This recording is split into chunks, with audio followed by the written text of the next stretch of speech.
Hello, ladies and gentlemen, and welcome back for a Thursday edition of the Steel City Sports Report, where we talk all things Steelers, Penguins, and Pirates.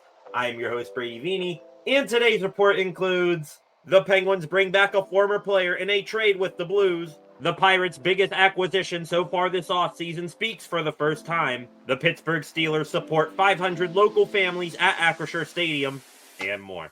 As always, please be sure to like, comment, and share this video, as well as subscribe to the channel. Now let's get into the first news story of the day. The Pittsburgh Penguins bring back a former player in a trade with the Blues. This past Saturday against the Ottawa Senators, Pittsburgh Penguins defenseman Marcus Pettersson suffered a week-to-week undisclosed injury. With Pettersson out of the lineup, the Pens have to fill a big hole on their blue line. Penguins general manager Kyle Dubas recognizes the importance of Pettersson, saying yesterday, "When you lose a player like Marcus, it's never good news. But, all things considered, I think the prognosis of the injury, it's going to be 2 to 3 weeks, thus the week-to-week branding. And we'll see how he comes through it." With that said, Dubas wasn't waiting around to bring in a qualified placeholder until Pettersson returns. On Wednesday night, the Penguins made a trade, acquiring, or should I say reacquiring, defenseman Pierre-Olivier Joseph from the St. Louis Blues for future considerations. The 25-year-old defenseman returns to Pittsburgh, where he spent the first 4 seasons of his career after signing with St. Louis this past offseason. This year, Joseph played in 23 games for the Blues, recording just 2 assists with a -7 plus-minus.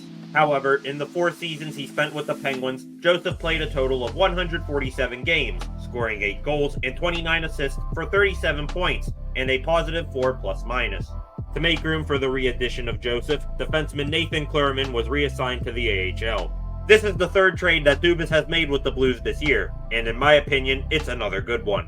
Bringing back a player that you know very well, is liked in the locker room, and can be depended on until Pettersson returns for free is a move any general manager should make 10 times out of 10.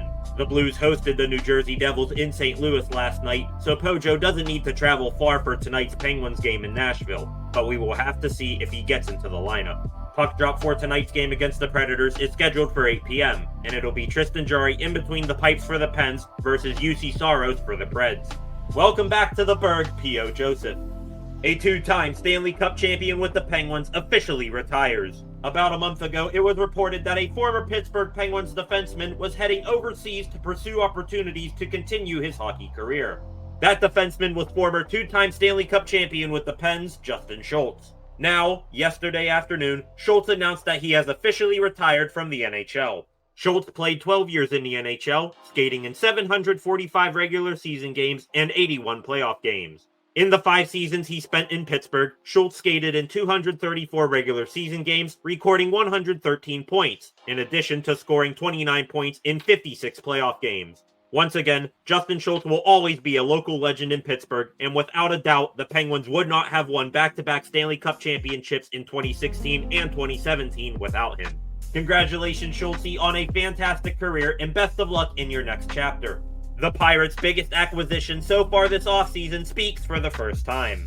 Last week, the Pittsburgh Pirates made their most noteworthy acquisition of the offseason thus far, trading for first baseman Spencer Horwitz from the Cleveland Guardians. Going from blue and white with the Blue Jays, to red and navy with the Guardians, to now black and gold with the Pirates, Horwitz spoke with the Pittsburgh media for the first time yesterday. The 27-year-old began by talking about how he feels coming to Pittsburgh and reuniting with one of his old coaches, saying, "When I got traded to Pittsburgh, I was super excited because I know they've been looking for some more offense. Obviously, I get to work with Matt Haig again, and he's been my hitting coach since AA. I work really well with him, and I'm excited to hopefully continue that." Next, Horwitz provided an idea of what style of batter he is and what kind of offense he produces. "I think I bring a quality at-bat and can work counts and can do damage, and damage ain't just hitting home runs. It can come in doubles and come in triples. I'm not the burner that might get a lot of triples, but they'll come. But yeah, I'm excited to hopefully contribute to this offense." Lastly, the Bucks' new first baseman spoke on what it's like joining this team with its elite pitching staff, saying, the pitching everyone talks about and how unbelievable it is. Facing the Pirates in the minor leagues, I felt it firsthand.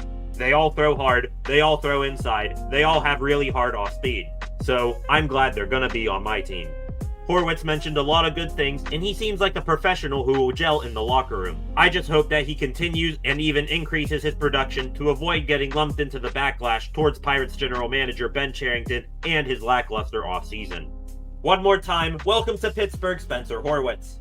This Philadelphia Eagles fan just cursed his team. Last weekend, the Philadelphia Eagles took the Battle of Pennsylvania over the Pittsburgh Steelers 27-13.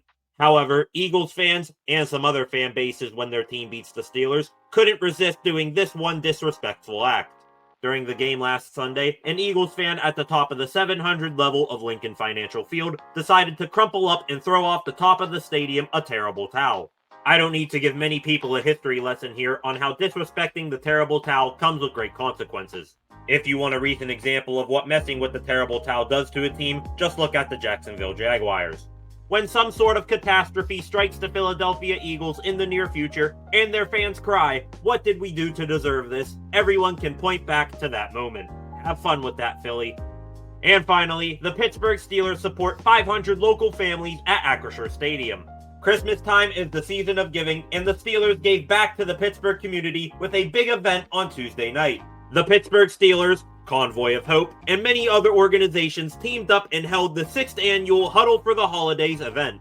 This event transformed Acrisure Stadium into a winter wonderland to indulge 500 needy local families with holiday festivities and provide them with basic necessities for the winter season. Former and current Steelers players were in attendance to interact with the families, including this year's Steelers Walter Payton Man of the Year Award nominee and defensive lineman Larry Ogunjobi, who said, "We have an obligation to help and be a light for people. A lot of times, they see us on the field running around playing football. But it's bigger than that. It's bigger than us."